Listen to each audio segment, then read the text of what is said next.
In 35 years of global macro investing, I've had a front row seat to every Federal Reserve policy cycle. I co-managed hedge fund sales at Goldman Sachs during the late 90s and early 2000s. I ran a global macro fund at GLG Partners. I've advised sovereign wealth funds and family offices on Fed policy implications for decades. And what I'm seeing right now from the Federal Reserve isn't like anything I've witnessed in my entire career. The signals, the data, the political pressures, the economic realities, they're all pointing toward a Fed policy move that I believe will shock most investors and economists when it happens. At Global Macro Investor, we spend enormous resources analyzing Fed policy. We track every speech, every data point, every subtle shift in Fed communication. We build models that map liquidity flows through the financial system in ways most people never see. And based on our analysis, the Federal Reserve is about to make a dramatic policy pivot that most people are not prepared for. I'm not going to sugarcoat this. What's coming will be disruptive. It will catch most investors off guard, and it will create both enormous risks and enormous opportunities depending on how you position yourself. Let me explain what I think is about to happen and what you need to do to prepare. Subscribe now because what I'm about to share could be the most important macro framework you'll see this year. The impossible situation the Fed faces first. Understand the impossible situation the Federal Reserve finds itself in today. They're facing a combination of economic pressures that has no historical precedent. It's not like the inflation fight of the 1980s. It's not like the recession of 2008. It's not even like the pandemic response of 2020. This is different. The Fed is simultaneously dealing with persistent inflation that refuses to reach their 2% target, a labor market that's showing signs of weakening, a commercial real estate sector that's in serious distress, geopolitical tensions that are affecting global supply chains, massive government debt that requires constant refinancing, political pressure from both parties to somehow fix everything without causing pain to any constituency. At Global Macro Investor, when we model different scenarios for Fed policy, we keep coming back to one conclusion. The Fed cannot achieve all of their objectives simultaneously. Something has to give. What I think will shock everyone. Here's what I think is going to shock the market. The Federal Reserve is going to abandon their inflation target, at least temporarily, and shift to a policy of financial system stability above all else. Let me explain why I believe this is inevitable. You see, there's a concept I've been teaching for years that I call the everything code. The everything code is simple. Liquidity drives all asset prices, not earnings, not fundamentals, not even economic growth. Liquidity. When central banks add liquidity to the system, risk assets rise. When they remove liquidity, risk assets fall. It's the single most powerful factor in all of investing. And right now, the Fed is facing a liquidity crisis that most people don't understand. The commercial real estate time bomb. The commercial real estate sector is sitting on a time bomb of refinancing needs. Over the next 3 years, approximately $2.5 trillion in commercial real estate loans need to be refinanced. Think about that number, $2.5 trillion. These loans were originated when interest rates were near zero. Now they're facing refinancing at rates that are 4-6 higher. I've run the numbers on what this means for property values and loan performance. In many cases, properties that were cash flow positive at 3% interest rates become cash flow negative at 7% rates. This creates a cascade. Defaults increase, forced sales hit the market, property values decline further, bank losses mount, financial system stability gets threatened. The Fed knows this. They're watching the same data we're watching. And they understand that if they keep interest rates high much longer, the commercial real estate crisis could trigger a broader banking crisis that makes 2008 look manageable. The regional banking stress that nobody's talking about, but commercial real estate is just one part of the problem. The regional banking sector is under enormous stress from interest rate risk. When rates rose rapidly, the value of banks' bond portfolios declined dramatically. This created unrealized losses that, if crystallized, would wipe out bank capital. We saw a preview of this with Silicon Valley Bank, with Signature Bank, with First Republic, but those were just the early casualties. According to FDIC data, there are hundreds of regional and community banks sitting on unrealized losses that exceed their capital levels. If depositors lose confidence and demand their money back, these banks simply don't have the liquidity to meet withdrawal demands. Here's the uncomfortable truth. The Federal Reserve's own policy of raising interest rates has created systemic risk in the banking sector. They created this problem. Now they're going to have to fix it. Financial system CPR. What I think the Fed will do, here's where it gets really interesting from a policy perspective.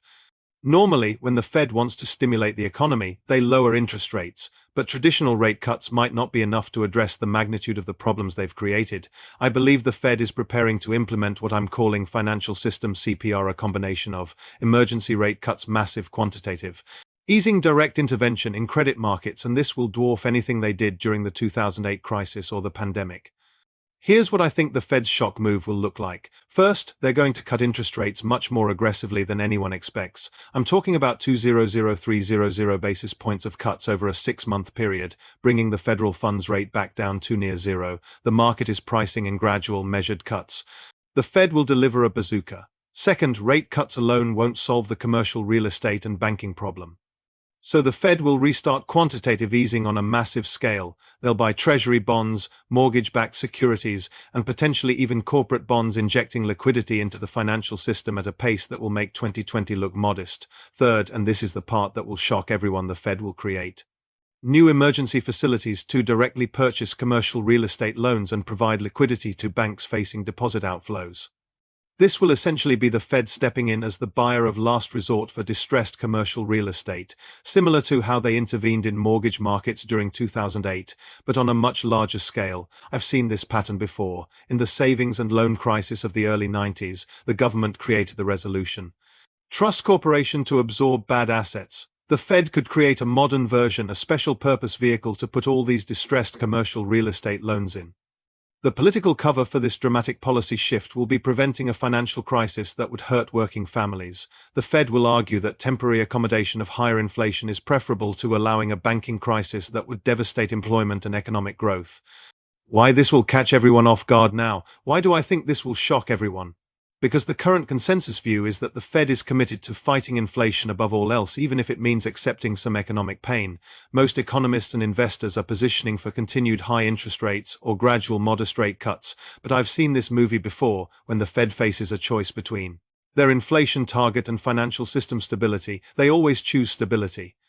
They did it in 2008, they did it in 2020, and they'll do it again. At Global Macro Investor, we called the 2008 financial crisis before it happened. We called the European sovereign debt crisis in 2012. We've been mapping these liquidity dynamics for decades, and the pattern is clear. The Fed's eventual policy response is always much more dramatic than the initial problem appears to warrant. They are on the side of massive intervention rather than risk being accused of doing too little, too late. This pattern of modest initial response followed by dramatic overcorrection has characterized Fed policy for decades. In 2008, they initially tried targeted bank rescues, then implemented massive QE. In 2020, they initially cut rates modestly, then went to zero and launched unlimited QE. The same playbook will unfold again, and the market is not prepared for it. How to position for the Fed's shock move? So how should you prepare for this shocking Fed pivot? Let me give you the framework we use at Global Macro Investor. 1. Understand that this policy shift will be highly inflationary when the Fed cuts rates to near zero and restarts massive quantitative easing. They're essentially printing money to solve economic problems. This is what I call currency debasement, and it's been happening at about 8% per year for the last 15 years. Add that to measured inflation of 3%, and you get what I call the 11% hurdle rate, the hidden tax on your wealth that most people don't understand. History shows that aggressive Fed accommodation always leads to currency debasement and rising asset prices, particularly for scarce assets. This means reduce exposure to long-term bonds. They'll get crushed when inflation expectations rise. Increase exposure to assets that benefit from currency debasement: Bitcoin, technology, gold, real assets.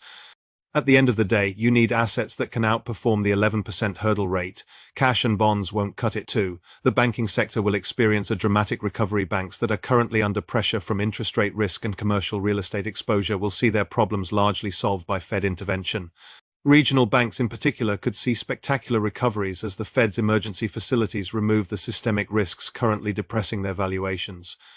When the Fed pivots, bank stocks will rally hard. Smart money is already quietly accumulating positions in well-managed regional banks trading at deep discounts to book value. 3. The dollar will weaken significantly when the Fed pivots to emergency accommodation. International investors will view massive QE and near-zero rates as evidence that the US is willing to debase its currency to solve domestic problems. This creates opportunities in international investments.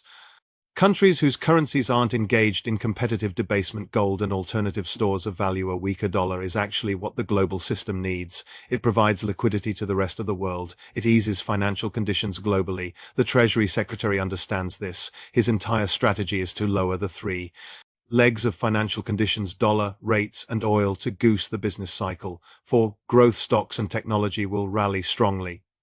Growth companies and technology stocks are sensitive to interest rates because their valuations are based on discounting future cash flows. Lower rates equals higher present values equals higher stock prices. This is the everything code in action. When the Fed cuts aggressively, growth and tech will lead the rally, but be selective. Companies with solid fundamentals and real cash flows will benefit more than speculative companies dependent on continued access to cheap capital. 5. Crypto will enter what I call the banana zone. Here's where it gets really interesting for digital asset investors. We've been tracking the relationship between global liquidity and crypto prices for years. The correlation is undeniable. When global M2 rises, crypto rises. When liquidity contracts, crypto contracts. And what I'm describing, massive Fed accommodation, dollar weakness, currency debasement, is the exact environment where crypto thrives.